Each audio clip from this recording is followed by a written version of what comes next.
Hello friends, नमस्कार। आप सभी को नमस्कार, सभी का वेलकम इस क्लास में। You all are welcome to this class. Please confirm your audio video is accessible to you. So जितने भी स्टूडेंट्स लाइव क्लास को ज्वाइन कर चुके हैं सभी कंफर्म कर देंगे उनका ऑडियो और वीडियो उनको एक्सेसिबल है। Please confirm quickly so that we can start. मैं वेट कर रहा हूं आपका confirmation.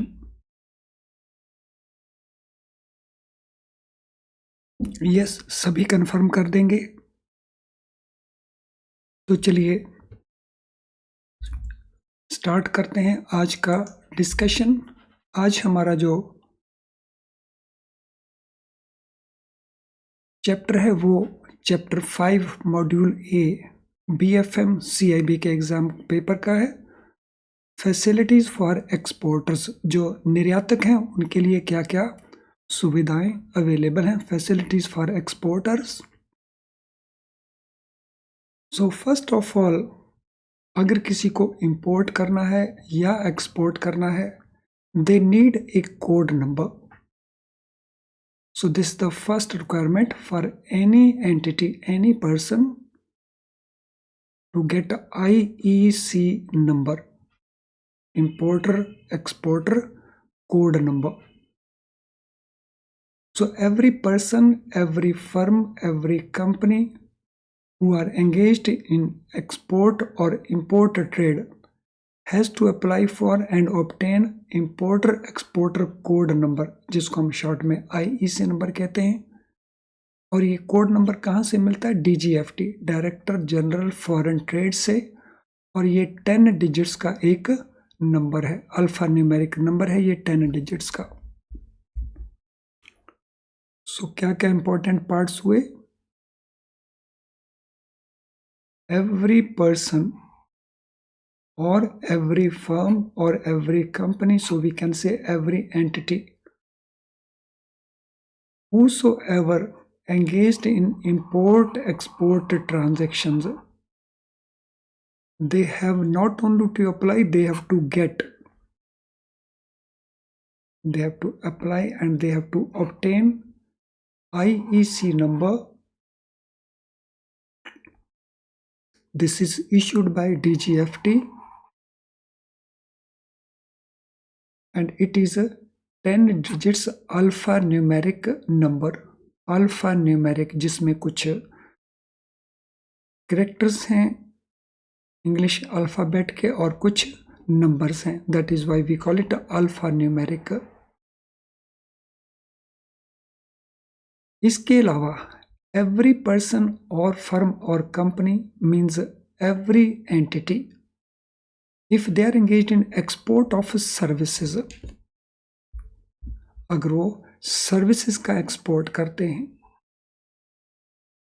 they have to obtain a registration cum membership certificate which is issued by Services Export Promotion Council SEPC, or registration cum membership certificate issued by Federation of Indian Exporters Organization FIEO.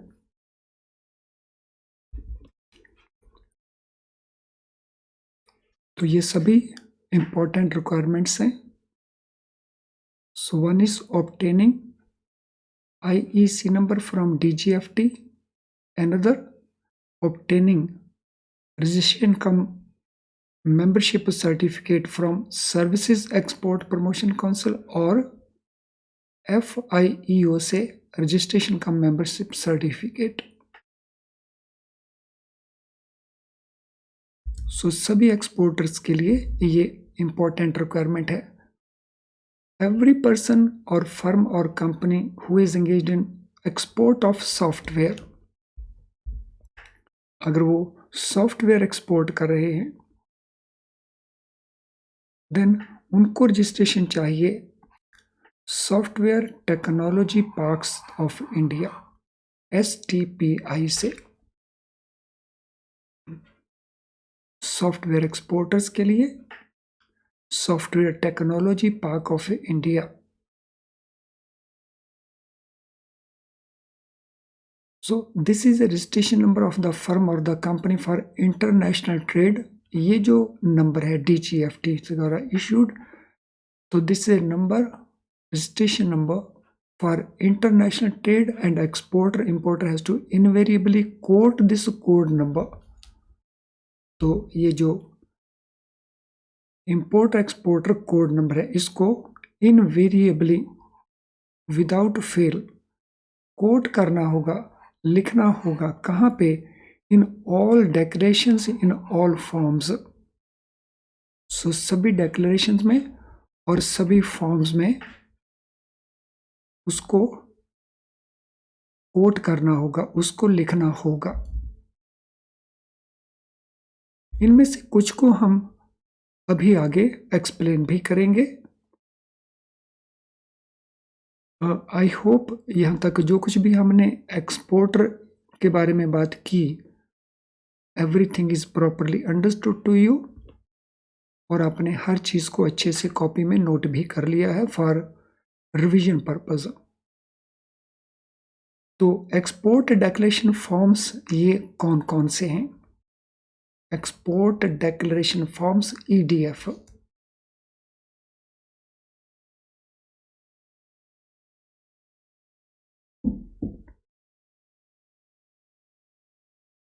According to section 7 subsection 1 and subsection 3 of FEMA 1991, all exports of goods from India, goods के भी import exports होते हैं, services के भी exports होते हैं। तो यहाँ पे हम बात कर रहे हैं export of goods, whether in physical form और इन एनी अदर फॉर्म, वो फिजिकल फॉर्म में हो या किसी और फॉर्म में हो।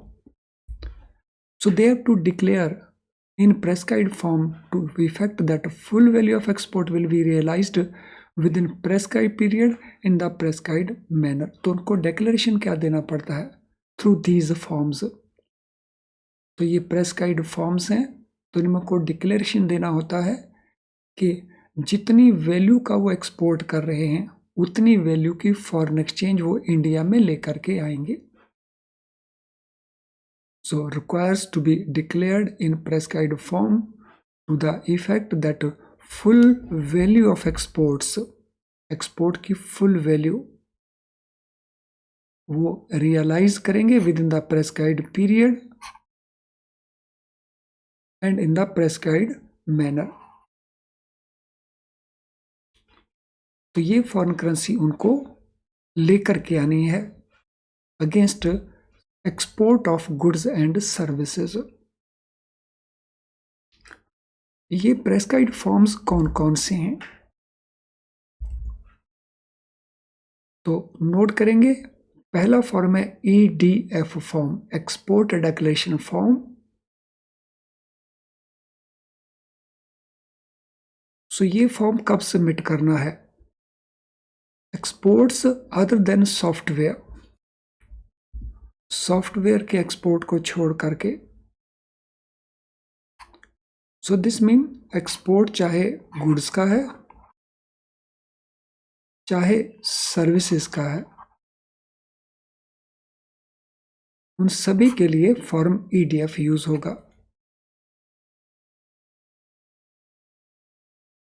और अगर ये एक्सपोर्ट है सॉफ्टवेयर का तो देन फॉर्म यूज होगा soft tax. So export of software in non physical form, non physical form में अगर वो एक्सपोर्ट है सॉफ्टवेयर का तो देन उसके लिए फॉर्म यूज होगा soft tax.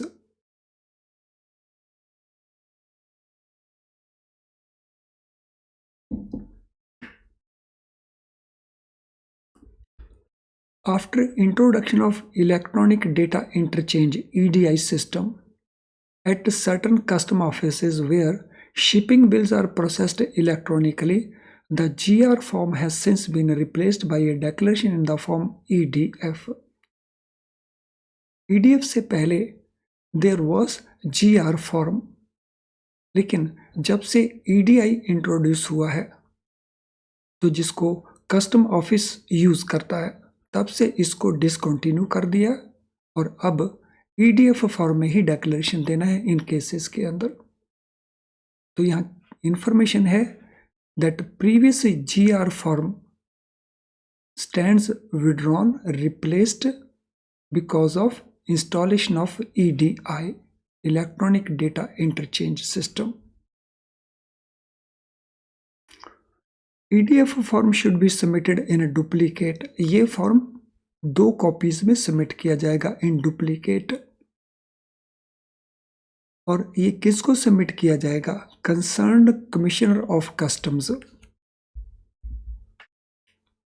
Concerned commissioner of customs, उनको ये सबमिट किया जाएगा, डुप्लीकेट में सबमिट किया जाएगा और रिलेटिव शिपिंग बिल के साथ उसको अटैच कर दिया जाएगा।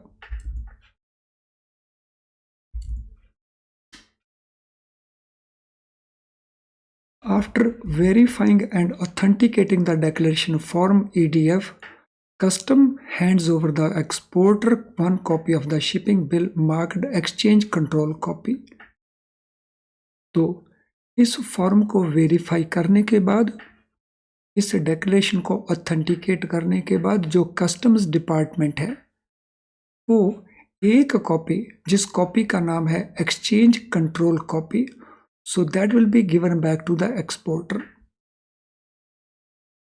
तो एक्सपोर्टर को उस डुप्लीकेट में से एक कॉपी हैंड ओवर कर दी जाएगी वापस टू द एक्सपोर्टर और उसको हम कहेंगे एक्सचेंज कंट्रोल कॉपी।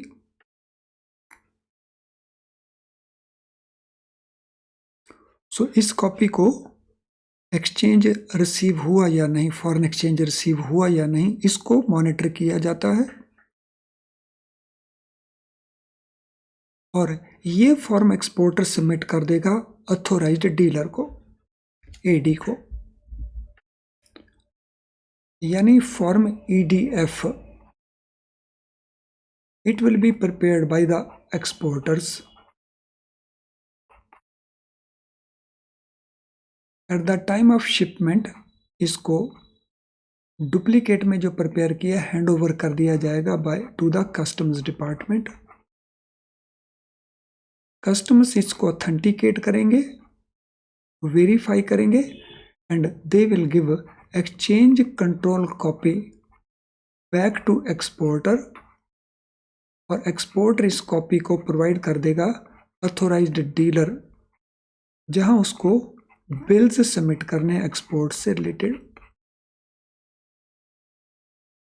सो इस प्रकार से ये प्रोसेस यहां तक कंप्लीट होता है।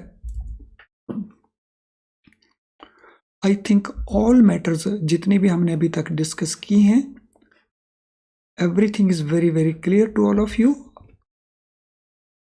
और अगर ऐसा है तो क्विकली कंफर्म कर देंगे by typing NQ no question, chat box में टाइप कर दीजिए जितने भी लाइव क्लास के स्टूडेंट्स हैं। सो आपका कंफर्मेशन इस बात का है कि everything you have been able to understand. Yes कर दीजिए क्विकली, NQ टाइप करके कंफर्म कर दीजिए।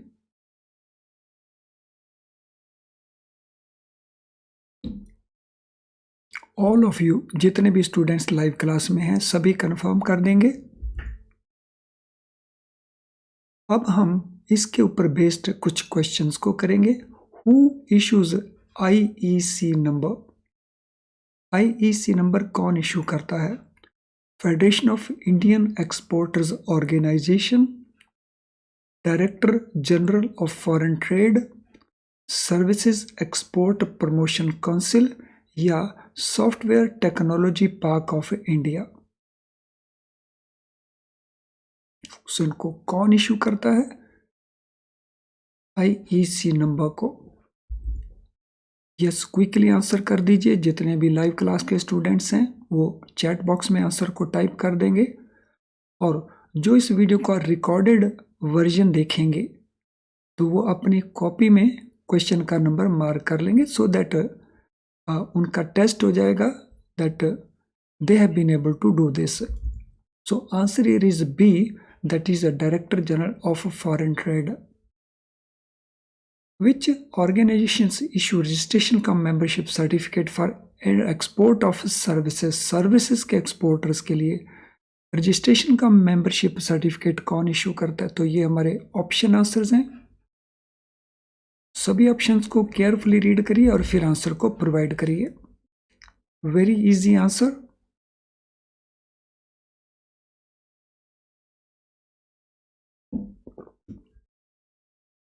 सर्विसेज एक्सपोर्टर्स के लिए।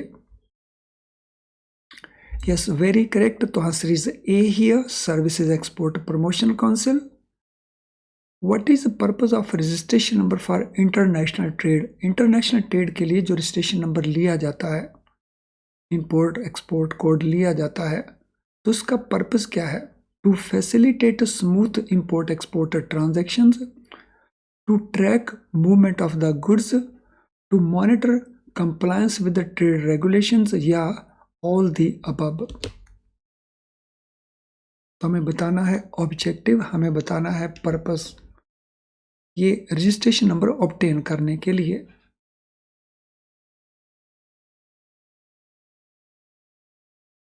तो ये सारे के सारे ही पर्पसेस सर्व करता है ये नंबर्स।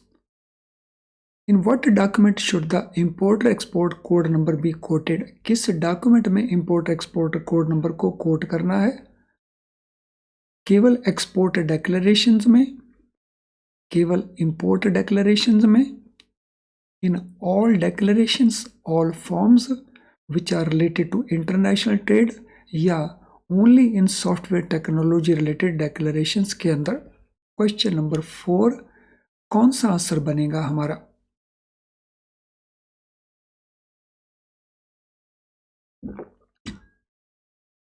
सो इसको कहां कोट करना है? So where it will be quoted?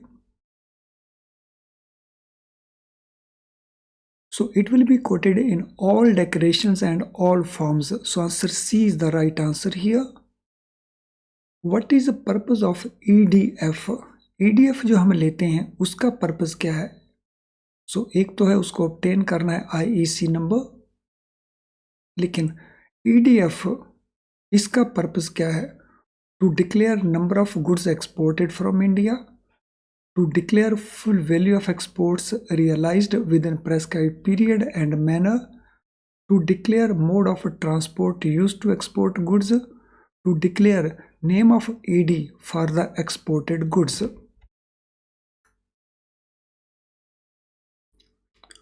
So कौन सा ऑप्शन करेक्ट आंसर बनता है? Read all options carefully. So ऐसा देखा गया है कि स्टूडेंट्स सारी ऑप्शंस को जब केयरफुली रीड नहीं करते तो कई बार वो क्वेश्चंस जिनका प्रेपरेशन उनका अच्छा है उनको भी गलत करके आ जाते हैं।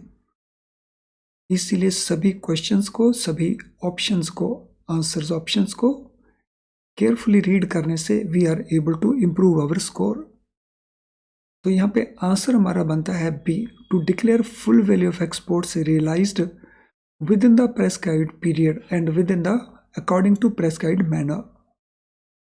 Which form is used for export of software in a non-physical form?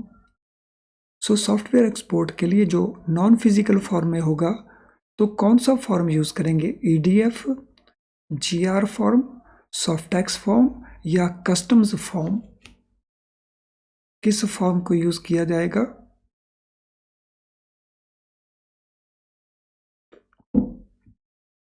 Question number 6। Question number 6 के लिए आंसर बनेगा हमारा सॉफ्टैक्स फॉर्म, सॉफ्टवेयर एक्सपोर्ट्स के लिए, और बाकी एक्सपोर्ट्स के लिए it is EDF form. What is the procedure to submit EDF form to the concerned commissioner of customs? So जो EDF फॉर्म हमने सबमिट करना है कमिश्नर ऑफ कस्टम्स को, तो उसका प्रोसीजर क्या है? It should be submitted in a triplicate. It should be submitted to AD. It should be submitted in a duplicate annexed to relative shipping bill. It should be submitted in quadruplicate. तो इसकी 3 copies furnish की जाएंगी, इसके AD को submit किया जाएगा, इसको duplicate में सबमिट किया जाएगा, या इसकी 4 कॉपीज होंगी। क्वेश्चन नंबर 7,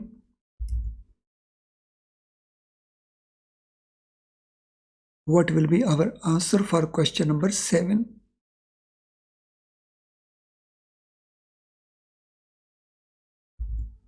तो आंसर हमारा रहेगा C, इसको डुप्लीकेट में सबमिट करेंगे और अनेक्स कर देंगे शिपिंग बिल के साथ।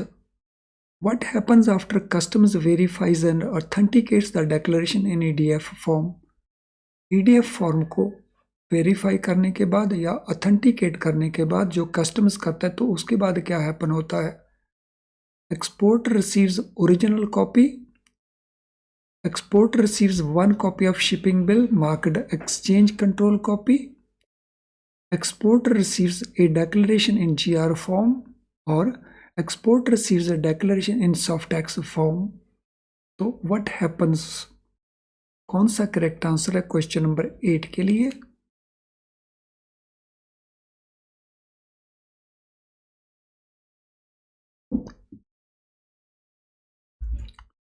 सो क्वेश्चन नंबर 8 के लिए जो आंसर बनता है वो आंसर हमारा बनता है बी। एक्सपोर्टर को मिलेगी 1 कॉपी शिपिंग बिल की, जिसके ऊपर एक्सचेंज कंट्रोल कॉपी मार्क होगा। तो चलिए, आई होप ये जो क्वेश्चंस हमने किए इसने हमारे कॉन्सेप्ट्स को और क्लियर किया। तो जिन स्टूडेंट्स का अभी तक लाइक डिसलाइक नहीं हुआ है वो क्विकली लाइक डिसलाइक को कंप्लीट कर देंगे। और यहाँ पे एक बात मैं और आपके साथ शेयर करना चाहूँगा, ये जो लाइव क्लास हम कंडक्ट करते हैं ये हमारा स्कोर इम्प्रूव करने में बहुत यूज़फुल रहती है, लेकिन केवल इस क्लास को करके हम पास हो जाएंगे तो मुझे लगता नहीं ऐसा पॉसिबल है। सो मिनिमम मार्क्स लेने के लिए आपको फुल सिलेबस को कवर करना चाहिए, और फुल सिलेबस आप वीडियो लेसन्स के थ्रू या IIBF की बुक रीड करके तो फुल मार्क्स के लिए आपको एफर्ट करना चाहिए। हमारे वीडियो लेसन्स बेस्ट क्वालिटी के अंदर आपको मिल जाएंगे, वेरी लो प्राइस के अंदर हमारी ऐप के अंदर, और साथ में केस स्टडी क्वेश्चंस अगर आप करेंगे तो फिर आपको पूरा बेनिफिट मिलेगा। सो ऐसा देखा गया है कि अगर आप केस स्टडीज क्वेश्चंस को नहीं करते तो मिनिमम मार्क्स स्कोर करने काफ़ी डिफ़िकल्ट टास्क हो जाता है। इसीलिए केस स्टडीज़ को भी उतना ही इम्पोर्टेंस दें जितना इम्पोर्टेंस आप देते हैं कॉन्सेप्ट अंडरस्टैंडिंग के लिए वीडियो लेसन्स को। सो क्विकली कंफर्म कर देंगे लाइक डिसलाइक को। मैं वेट कर रहा हूँ आपके कंप्लीशन का।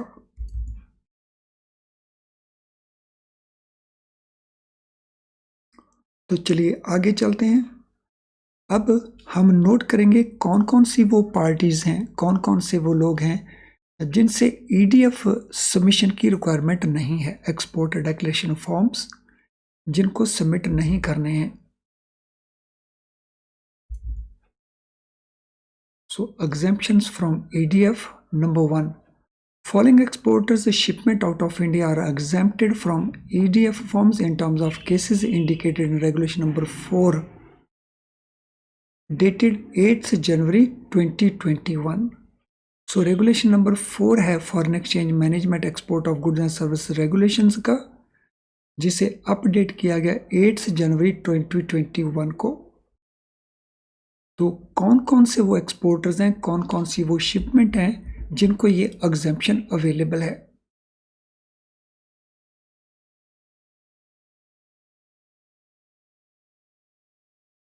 सो नंबर 1, ट्रेड सैंपल्स, जो गुड्स एंड पब्लिसिटी मटेरियल है जो फ्री सप्लाई किया जाता है विदाउट एनी पेमेंट, तो वो ट्रेड सैंपल की फॉर्म में है और इसको बगैर कुछ रिकवर किए सप्लाई किया जाता है to the importers outside the country. So एक हो गया ट्रेड सैंपल्स। सेकंड है personal effects of travellers.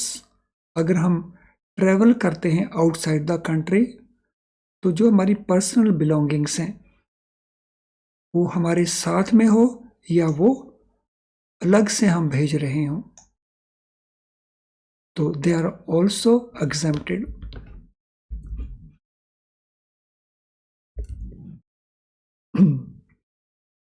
Then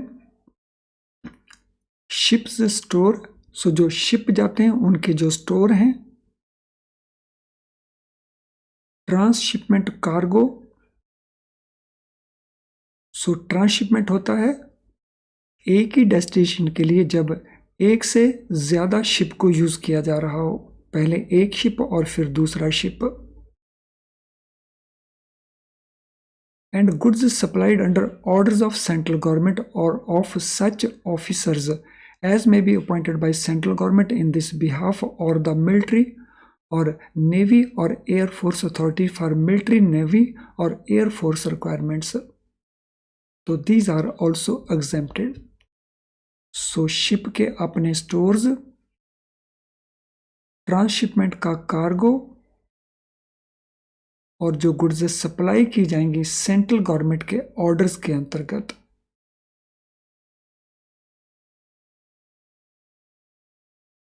और ये डिफेंस सप्लाईज भी हो सकती हैं।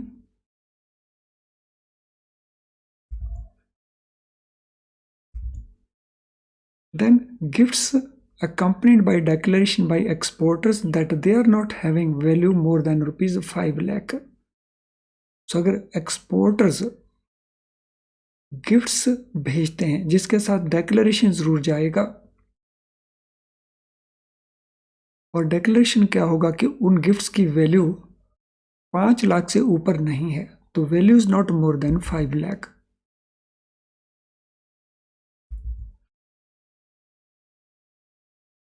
देन एयरक्राफ्ट और एयरक्राफ्ट इंजन्स और spare parts for overhauling purpose और for repair purpose outside the country. अगर एयरक्राफ्ट जाता है या एयरक्राफ्ट का इंजन जाते हैं या एयरक्राफ्ट के स्पेयर पार्ट्स जाते हैं ओवरहॉलिंग के लिए या रिपेयर के लिए, वो भी आउटसाइड द कंट्री, लेकिन इसमें कंडीशन रहेगी कि उनको री इम्पोर्ट किया जाएगा आफ्टर ओवरहॉलिंग या repair within 6 months from date of export. तो अगर कोई एयरक्राफ्ट है इंडिया का, उसको कंट्री के बाहर भेजा जाता है रिपेयर के लिए या रेनोवेशन के लिए, या उसका इंजन बाहर जाता है या उसके स्पेयर पार्ट्स हैं, तो उनमें भी इस डेक्लेरेशन की जरूरत नहीं है, लेकिन एक कंडीशन है कि इस एक्सपोर्ट को री इम्पोर्ट किया जाएगा ओवरहॉलिंग या रिपेयर के बाद within 6 months from date of export.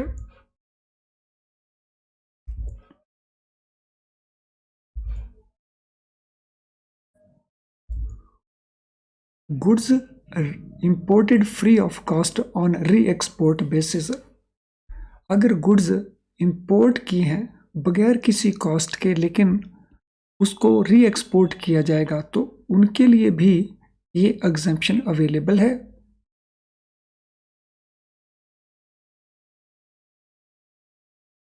Then following goods which are permitted by development commissioner of special economic zones, electronic hardware technology parks, software technology parks और free trade zones to be re exported. So कुछ goods which are permitted by development commissioners, ये development commissioner किसके हैं? Special economic zones के SEZ, electronic hardware technology park EHTP, software technology park STP, या free trade zones FTZ, जिनको री export किया जाएगा। ये गुड्स कौन कौन सी हैं फ्रेंड्स? इसका जो रिमेनिंग पार्ट है बेटर है हम नेक्स्ट सेशन में उसको कंप्लीट करेंगे। तो इस सेशन के साथ रिलेटेड अगर आपका किसी प्रकार का कोई क्वेश्चन हो तो इस वीडियो के कमेंट बॉक्स के अंदर आप अपने क्वेश्चन को टाइप कर सकते हैं। इसके अलावा अगर आपकी कोई रिक्वायरमेंट है तो उसे आप हमें इस ईमेल आईडी के ऊपर पोस्ट कर सकते हो, या अगर हमारी ऐप को आपने इंस्टॉल किया है तो हमारी ऐप का जो मैसेज बॉक्स है, तो उस मैसेज बॉक्स के अंदर भी आप अपनी रिक्वायरमेंट को हमें पोस्ट कर सकते हैं and we will suitably reply and help you out. तो अभी इस सेशन को वाइंड अप करते हैं और इसका जो रिमेनिंग पार्ट है उसको अगले सेशन में कंप्लीट करेंगे और इसके रिलेटेड जो क्वेश्चंस हैं वो भी अगले सेशन में डिस्कस करेंगे। Thank you friends, all the best.